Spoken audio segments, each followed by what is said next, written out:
राजीव और नेहा एक ही कॉलेज में पढ़ते हैं। दोनों में अच्छी खासी दोस्ती है। दोनों एक दूसरे को बहुत पसंद भी करते हैं।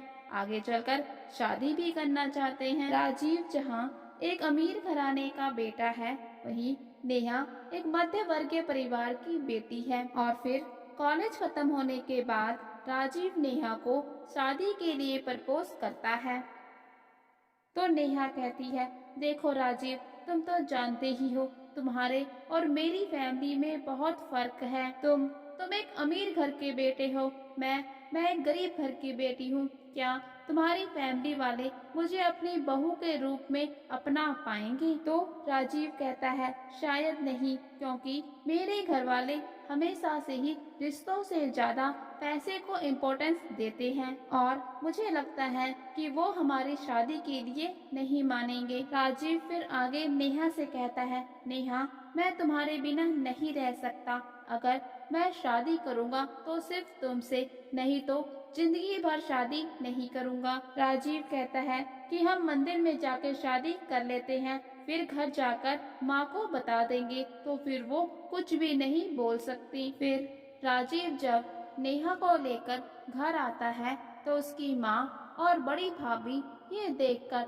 बहुत हैरान परेशान रह जाते हैं कि उसने उनको बिना बताए नेहा से शादी कर ली और घर भी ले आया। राजीव और उसकी माँ के बीच में बहुत बहस होती है। उसकी माँ कहती है कि तुम नेहा को उसके घर वापस छोड़कर आओ, वो यहाँ नहीं रह सकती। राजीव भी गुस्से में कहता है, नेहा यहीं रहेगी मेरे साथ, नहीं तो मैं भी इस घर में नहीं रहूंगा। फिर उसकी भाभी बात को संभालते हुए अपनी सासू माँ को चुप रहने का इशारा करती है और राजीव से कहती है कि वो नेहा को कमरे में लेकर जाए। फिर राजीव की भाभी शीला अपनी सास से कहती है, देखिए सासू माँ, आप एक मिडिल क्लास लड़की के लिए अपने बेटे से अपना रिश्ता क्यों खराब करती हैं?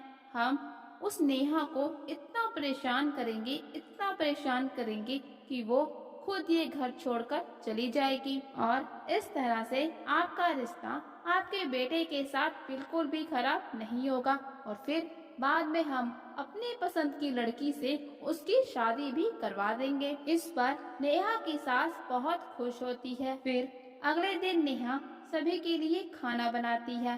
खाना बनाकर वो स्टील के बर्तन में उसको सर्व करती है। ये देखकर नेहा की सासू माँ उसको बहुत ही भला बुरा कहती है। वो कहती है, देखो शीला बहू, छोटे घर से आई है ना, तो स्टील के बर्तन में खाना लगा दिया।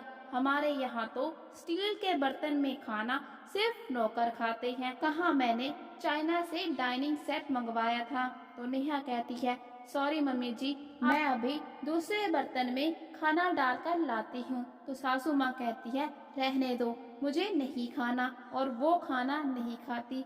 नेहा ने पहली बार जो खाना बनाया था, घर का कोई भी सदस्य उसे नहीं खाता सिवाय नौकरों के। फिर कुछ समय बाद नेहा देखती है कि सोफे के कवर और पर्दे बहुत ही गंदे हो रखे हैं। वो उन्हें लेती है और मशीन में धो देती है। ये सब चीज जब सासू माँ देखती हैं तो फिर से नेहा पर गुस्सा होने लगती है और कहती हैं, देखो, शुरू कर दिए न तुमने अपने नौकरों वाले काम। हमारे घर में बहुएं ये सब कुछ नहीं करती, ये सभी काम नौकर करते हैं। और एक बार फिर से उसको छोटे घर की बहू बोलकर ताना मारा जाता है। अब सासू माँ नेहा के हर काम में कोई ना कोई गलती निकालती रहती और हर बार नेहा को यही सुनने को मिलता, छोटे घर की बहू जिसे बड़े घर की बहू के तौर तरीके नहीं आते। ऐसे ही समय बीतने लगता है। नेहा के हर काम में गलती निकाली जाती है और फिर उसको छोटे घर की बहू होने का ताना भी बखूबी दिया जाता है। लेकिन फिर वक्त बदलता है।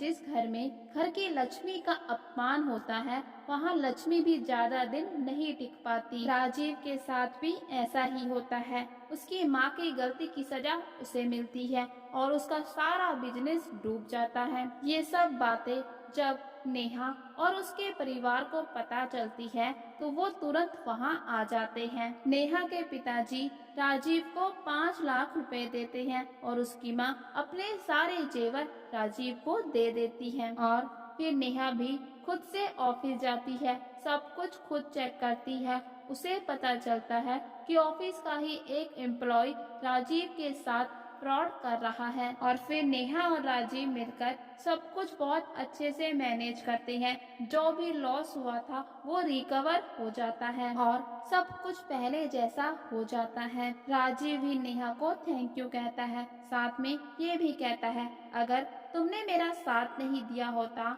और उस दिन मम्मी पापा ने अगर पैसों से हमारी हेल्प नहीं की होती तो आज हम सब सड़क पर होते। वो 5 लाख की मदद 5 करोड़ के बराबर साबित हुई। सासू माँ भी अब समझ जाती है कि नेहा सब गुण संपन्न है, उसके बेटे की पसंद किसी से कम नहीं है। वो नेहा के पास जाती है, उससे माफी मांगती है। अब उनको ये बात समझ आ चुकी है कि शादी संस्कारों से की जाती है, ना कि पैसों से।